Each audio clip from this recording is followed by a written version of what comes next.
Hello everyone, আমি সুব্রতা। আমার নতুন একটি ব্লগে সবাইকে অনেক স্বাগত আর অনেক অনেক ভালোবাসা। সবাই কেমন আছো? আশা করছি সবাই খুব ভালো আছো আর আমিও অনেক ভালো আছি। তো আমি এখানে পুজোর জন্য সব কিছু রেডি করে নিচ্ছি। আজকে হচ্ছে সোমবার, তো আজকে হচ্ছে শ্রাবণ মাসের ৩য় সোমবার। তার জন্য আজকে যাচ্ছি বাবার মাথায় জল ঢালতে। তো এর আগে দুটো সোমবারে আমি জল ঢালতে পারিনি, তার জন্য ভাবলাম যে না, আজকে জলটা ঢেলেই আসি। তো আমি আর রিয়াদি দুজনে যাব। কালকে আমরা ঘুরতে গিয়েছিলাম সবাই মিলে, তো তখন আমাকে রিয়াদি বলছে যে চল কালকে গিয়ে মায়ের থানে জল ঢেলে আসি। তো আমি বললাম ঠিক আছে, তাহলে চলো যাব, কালকে উপোস করব, উপোস করে জল ঢালতে যাব। যেমন ভাবা সেরকম কাজ। তো সকালবেলা উঠে সব কিছু রেডি করে নিজেও রেডি হয়ে নিয়েছি। পিসি এসে এদিকে তাড়া দিচ্ছে, বলছে তাড়াতাড়ি রেডি হ, রিয়া তোকে ডাকছে। তো যাই হোক, এখন হচ্ছে বেরিয়ে যাব। তো রেডি হয়ে নিয়েছি, এখন হচ্ছে আমি আর রিয়াদি যাচ্ছি মায়ের থানে জল ঢালতে। তো যেহেতু আজকে সোমবার, তো আজকেই প্রথম আমি জল ঢালবো। তো তাহলে চলো তোমরা সাথে থাকো আর ভিডিওটা সম্পূর্ণ দেখতে থাকো, সবই আমি তোমাদের সাথে শেয়ার করব। দুজনে বাড়ির থেকে বার হয়ে টোটোতে উঠে গেছি। আমাদের এই বাড়ির থেকে কিন্তু মায়ের থান খুব একটা বেশি দূরে না, টোটোতে উঠলে মাত্র 2 মিনিট সময় লাগে, কি তাও লাগে না। তো যাই হোক, পৌঁছে গেছি মায়ের থানে। এই মন্দিরটা আমাদের এখানে নতুন হয়েছে, খুবই সুন্দর মন্দিরটা। ভেতরে ঢুকলে যেন মনে হয় যে প্রাণটা জুড়িয়ে গেল। সারাক্ষণ কীর্তন পুজো এইসব হতে থাকে। তো যাই হোক, খুব সুন্দর বানিয়েছে মন্দিরটা। আর এই মন্দিরে আমি আজকে প্রথম ভেতরে ঢুকবো। আগেও এসেছি, তো তখন ভেতরে ঢুকতে পারিনি। তো আজকে আমি মন্দিরে প্রথম যাচ্ছি। তো তোমাদেরকে একটু দেখিয়ে দিলাম, মন্দিরটা ভীষণই সুন্দর। তো আগে এখানে শুধুমাত্র মা কালী আর শিব ঠাকুর থাকতো, কিন্তু এখন এখানে অনেকগুলো ঠাকুরকে বসিয়েছে। তো যেমন মা কালী, তারপরে বনদুর্গা, বজরংবলী, রাধাকৃষ্ণ, তারপরে হচ্ছে শিব ঠাকুর। তো যাই হোক, এখন হচ্ছে মন্দিরে ঢুকে পড়বো। তো ঢুকে সবার প্রথমে আগে জলটা ঢেলে নেব। তো ঢেলে তারপরে আরও যেখানে ঠাকুরগুলো আছে সেখানে একটু পুজো দিয়ে প্রণাম করে নেব।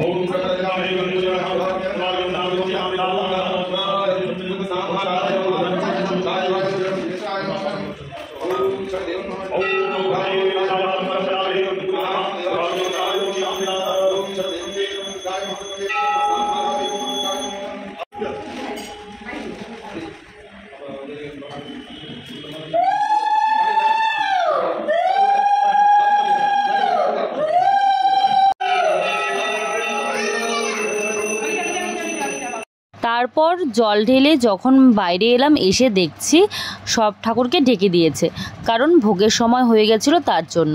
তো তারপরে আমরা কিছুক্ষণ ওখানে বসেছিলাম, বসে তারপরে হচ্ছে দেখছি যে মায়ের ওখানে পর্দা সরিয়ে দিয়েছে। তারপরে দুজনে মিলে ওখানে চলে গেলাম মায়ের ওখানে পুজো দিতে। তো যাই হোক, তারপরে পুজো দিয়ে আমরা হচ্ছে মন্দিরটা একটু ভালো করে ঘুরে দেখছিলাম।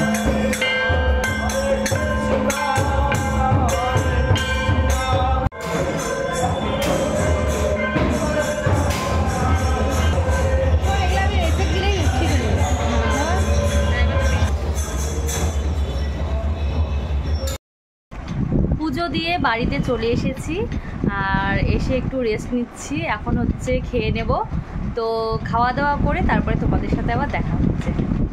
খাওয়া দাওয়া হয়ে গেছে, তো খাওয়া দাওয়া করে একটু বসেছিলাম। তারপরে হচ্ছে এখন গ্যাসটা মুছে নেব। তো রান্না তো অনেকক্ষণ আগে হয়ে গেছে, আর আজকে আমার কোনো কাজই নেই বলতে গেলে। তো যাই হোক, এখন হচ্ছে গ্যাসটা মুছে আর দু একটা জিনিস একটু মোছার আছে, সেগুলো একটু মুছে নিয়ে তারপরে হচ্ছে ঘরে চলে যাব। তো কদিন থেকে বেশ আরামেই আছে, কোনো কাজকর্ম নেই। তো যাই হোক, আমার গ্যাস মোছা হয়ে গেছে। এখন হচ্ছে আমি একটু বেসিনটাকে পরিষ্কার করে নেব। তো আমি বেসিন প্রতিদিনই পরিষ্কার করে নেই। তো দুটো বেসিনই আমি প্রতিদিনই রান্নার পরে যখন রান্নাঘর আমি পরিষ্কার করি তখনই পরিষ্কার করে নিই। তো এদিকে বেসিনও আমার পরিষ্কার করা হয়ে গেছে। এবার চলে যাব আমি আরেকটা বেসিন পরিষ্কার করতে।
আজকে আমাদের রান্না করেছে মুড়িঘণ্ট, তারপরে করেছে হচ্ছে ফলি মাছের ঝোল আলু আর বেগুন দিয়ে, আর তারপর করেছে ছোট ছোট মাছ দিয়ে চচ্চড়ি, আর করেছে সাথে ঝুরি ঝুরি করে আলু ভাজা।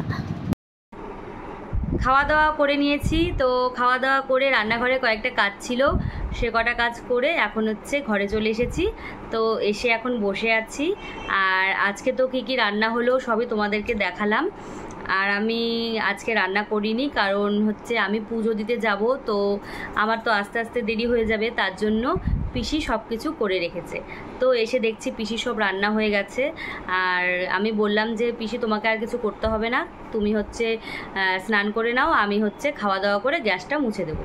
তো ওই তো খাওয়া দাওয়া করে গ্যাসটা মুছেছিলাম। আর আজকে হচ্ছে যেহেতু আমি জল ঢাললাম, তো তার জন্য আমি নিরামিষ খাবো। আর বাড়ির সবাই ওই মাছ করেছে মুড়িঘণ্ট, ওগুলো দিয়ে ওরা খাবে। তো বাড়ির সবাই বলছিল যে তাহলে আমরাও নিরামিষ খাই, কিন্তু আমি বললাম যে না থাক, কালকে অনেকগুলো মাছ আনা হয়ে গেছিলো, তো ওগুলো হচ্ছে কালকে কিছুটা করা হয়েছিল, আর হচ্ছে কিছুটা ছিল ফ্রিজের মধ্যে।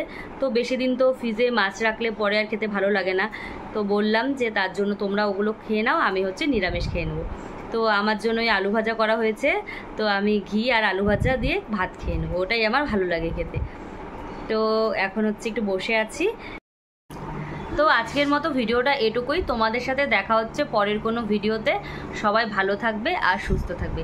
টাটা।